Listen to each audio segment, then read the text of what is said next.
Hello दोस्तों। Return of कहानी शुरू करते हैं आज की नई कहानी जिसकी लेखिका हैं मनीषा सोमानी। तो चलिए शुरू करते हैं। नमिता जी के दो बेटे थे, सुवेक बड़े और विवेक छोटे। सुवेक सीए थे और एक बिग फोर में काम करते थे। विवेक आर्किटेक्ट थे और खुद का फर्म चलाते थे। नमिता जी के पति रमेश जी बहुत सीधे साधे सुलझे हुए इंसान थे। रिटायर होने के बाद बागवानी, दोस्तों के साथ घूमना फिरना और एक वृद्धाश्रम के साथ जुड़कर वहां रहने वाले वृद्ध लोगों को अपनी बातों से हंसाना और ज़रूरतमंद की यथासंभव सहायता करना, बस इसी को उन्होंने अपने शेष जीवन का ध्येय बना लिया था। जीवन संगिनी से ज़्यादा उम्मीद नहीं थी उनको, क्योंकि नमिता जी का स्वभाव जानते थे वो। कभी उनकी माँ से नहीं बनी नमिता जी की। बेटे का वैवाहिक जीवन खुशहाल हो, इस शिक्षा में रमेश जी की माताजी अंत समय तक गांव के पैतृक घर में ही रहीं। धन की कोई कमी न थी। गांव में खूब खेती बाड़ी थी और सेवा करने को एक लड़की। नमिता जी का स्वभाव था ही विचित्र। हर चीज़ अपने हिसाब से चाहिए, हर काम उनके निश्चित किए हुए समय पर होना चाहिए। घर वाले कौन से रंग के कपड़े पहनेंगे, किसके कमरे में कौन सी चादर बिछेगी, नौकरों को क्या काम बताना है और क्या नहीं, ये भी नमिता जी ही तय करती थीं। खाने में क्या बनेगा, कितना बनेगा, सब्जी कौन सी दुकान से आएगी, सब उनके निर्णय के आगे नतमस्तक रहते थे। असल में किसी को कोई परेशानी ही नहीं थी। कुछ काम तो करना होता नहीं था, उल्टा सब किया कराया मिल जाता था।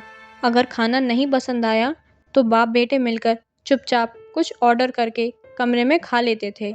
कुल मिलाकर सब ठीक ही चल रहा था। परेशानी शुरू हुई जब सुबेग की शादी हुई। परेशानी तब भी नहीं होती यदि बहू सुमेधा को भी इन बाप बेटे जैसे कुछ ना करना पड़ता, पर ऐसा कैसे हो सकता था। वह तो बहू थी ना, उसे तो काम करना ही था। भले ही इतने वर्ष नौकर ने रोटी बनाई हो, पर अब बहू के हाथ से गर्म फुलके नहीं खाए तो बदहजमी हो जाती ना सबको। भले ही बहू भारी साड़ी में रोटी बनाते समय पसीने पसीने हो रही हो, पर बड़े घरों की बहुएं सूट वूट जैसे साधारण और जीन्स जैसे ओछे कपड़े नहीं पहनती ना, तो भारी साड़ी पहनना ज़रूरी था। सब कुछ सास के मन अनुसार करने पर भी ताने, छिड़कियाँ और माँ बाप संस्कारों की गालियाँ कमा ही लेती थी सुमेधा। शादी के 2 वर्ष बाद सुमेधा को बेटी हुई तो भी नमिता जी के स्वभाव में कोई फर्क नहीं आया। हाँ, पोता पैदा नहीं करने का ताना कभी नहीं दिया उन्होंने, मगर पोती पर प्यार भी नहीं लुटाया। नन्ही परी जब 2 साल की हुई तब सुमेधा फिर से गर्भवती हुई और उसी समय विवेक की शादी राशि से हुई। राशि भी पढ़ी लिखी थी और नौकरी करती थी। सुमेधा को नौकरी करने में रुचि नहीं थी। उसे तो अपना घर सजाना अच्छा लगता था। कभी सजा नहीं सकी अपनी इच्छा से, वो अलग बात है। राशि के माता पिता ने विवाह से पूर्व ही बता दिया था कि राशि अपनी नौकरी जारी रखेगी। हालांकि नमिता जी को ये बात नामंजूर थी, पर विवेक को राशि भा गई थी, इसलिए नमिता जी चाहकर भी कुछ ना कर सकी। राशि ने शादी के 1 हफ्ते बाद ही नौकरी पर जाना शुरू कर दिया था। राशि को सुमेधा बहुत पसंद थी। उसकी कोई बड़ी बहन नहीं थी और ना ही सुमेधा की छोटी, इसलिए दोनों बिना कहे ही बहनों से रिश्ते में जुड़ गई थीं। राशि सुबह उठकर सबका नाश्ता, खाना और परी का टिफिन बनाती। तब तक सुमेधा परी को तैयार कर देती। शाम को राशि थक कर आती तो सुमेधा उसको चाय देती और रात के खाने का सारा काम निपटा देती। खाना होने के बाद दोनों देवरानी जेठानी दिन भर की बातें करते हुए रसोई का बचा काम खत्म करके सोने चली जाती। सब कुछ अच्छे से चल रहा था, पर नमिता जी को तो जैसे घर में शांति प्रिय ही नहीं थी।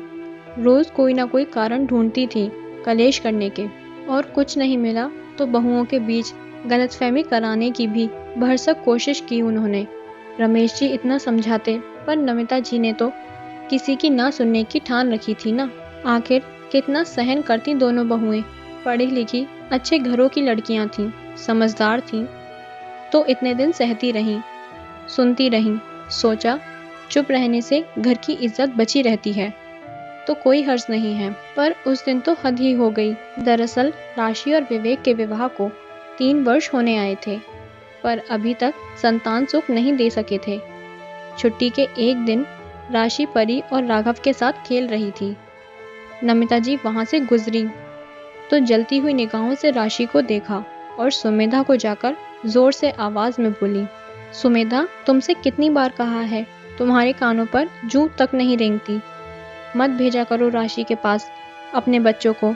खुद को तो कोई औलाद हुई नहीं 3 साल में भी, और अब तुम्हारे बच्चों को बुरी नजर लगा देगी या कोई काला जादू ही कर देगी। अवाक रह गई सुमेधा ये सब सुनकर। पैर जैसे जमीन पर चिपक गए थे, उठने को तैयार ही नहीं। किसी तरह खुद को घसीटती हुई बाहर आई तो देखा दोनों बच्चों से दूर बैठी राशि बेहिसाब रो रही थी। बच्चे उसको ऐसा देख घबरा गए थे। उनकी चाची तो हमेशा हंसती रहती थी, दादी की डांट सुनकर भी। फिर आज क्या हुआ? सुमेधा ने बच्चों को खेलने के लिए बाहर भेज दिया और राशि को उठाकर हाथ पकड़कर उसके कमरे में ले जाने लगी कि तभी राशि चक्कर खाकर गिरने लगी। बड़ी मुश्किल से सुमेधा ने उसे संभाला और वहीं सोफे पर बैठाया।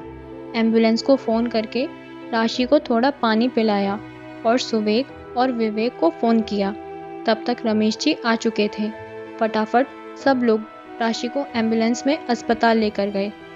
कहने की बात नहीं है कि नमिता जी ना तो अस्पताल आईं और ना ही राशि की तबीयत का हाल पूछा। अस्पताल में डॉक्टर ने पूरा निरीक्षण करके खुशखबरी दी कि राशि माँ बनने वाली है। बस कमजोरी से चक्कर आ गए थे। उसको अब पूरे आराम और प्यार की ज़रूरत थी। मन ही मन सुमेधा एक निर्णय ले चुकी थी। 2 दिन बाद जब राशि अस्पताल से घर जाने को तैयार थी तो सुमेधा उसको बोली, चलो राशि अपने घर। घर जाने की बात सुनकर राशि उदास हो गई। वापस वही किचकिच, वही सास की कड़वी बातें। सच कहें तो राशि को घर जाने का मन ही नहीं था। जब कार बंगले के सामने पहुंची तो राशि उतरने को तैयार हो गई, पर ये क्या, कार ने तो थोड़ा आगे बढ़कर यू टर्न ले लिया। दरअसल सुबेग और विवेक ने मिलकर घर के सामने वाला खाली बंगला खरीद लिया था। छुपकर रमेश जी ने भी थोड़ी सहायता की थी, पैसों की। आखिर वो भी तो अपने बेटों, बहुओं और पोते पोतियों को खुश देखना चाहते थे। रह गई थी नमिता जी अकेली अपने बड़े से बंगले में नौकरों के साथ।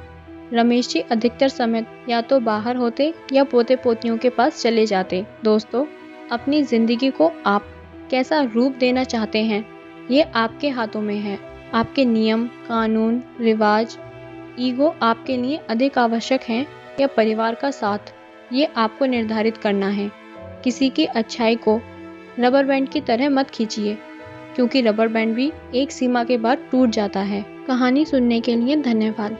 आप लोगों का इस कहानी के बारे में क्या विचार है, और क्या रमेश जी ने अपने बेटे और बहुओं को एक अलग घर देकर सही किया या नहीं? आप लोग हमें कमेंट करके ज़रूर बताएं। कहानी अच्छी लगी हो तो लाइक कीजिएगा, और अगर चैनल पर नए हैं तो चैनल को सब्सक्राइब कर बेल आइकन प्रेस करना ना भूलें। धन्यवाद।